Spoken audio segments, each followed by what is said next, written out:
Assalamualaikum dan salam sejahtera. Bertemu kembali kita di channel DirectDMedia. Hari ini saya nak unbox sebuah model terbaru pada Realme, iaitu Realme 6 Pro. Depan saya ni kotak Realme 6 Pro, warna kuning macam warna rasmi brand Realme. Kemudian ada dia punya nama model 6 Pro pada bahagian hadapan besar macam ni. Sebelah kanan pun ada juga nama dia, sebelah kiri pun ada. Kemudian bawah kotak ada tertulis dia punya sedikit info lah, so korang boleh baca lah sebelum nak buka kotak tu. Kita akan buka. First sekali akan nampak satu box yang tertulis, "Hey, welcome to Realme family. This is how Realme welcoming dia punya user." Dalam box ni ada dia punya clear case warna smoke yang tak terlalu lembut, sebab dia ada satu tekstur keras dekat dalam ni.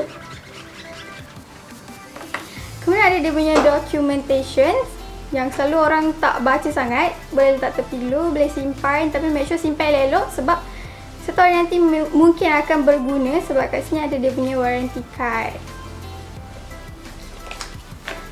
Ni dia Realme 6 Pro warna lightning blue. Wow, serius cantik. Kalau korang boleh nampak dekat belakang dia ada corak flash, sebab design Realme 6 Pro ni diinspirasikan daripada lightning. Selain daripada warna lightning blue, ada juga warna lightning red dan juga lightning orange. Okay. Korang boleh nampak pada bahagian belakang ni ada dia punya quad camera, dan juga bahagian hadapan ada dia punya dual camera selfie. Kita nak on, tapi sementara tunggu tu kita nak tengok apa yang ada dekat dalam box ni. Kemudian dalam box ni juga ada USB Type-C.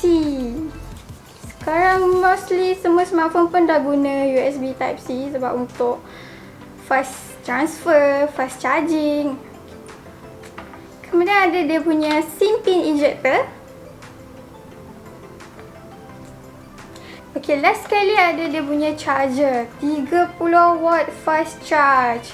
Okay, yang ni 2 pin sebab dia review unit, so siapa-siapa beli nanti akan dapat yang 3 pin punya. So jangan risau. Okay, phone dah on. Kita nak tengok. Wow, screen dia memang sangat clear, sangat full dan juga sangat cantik.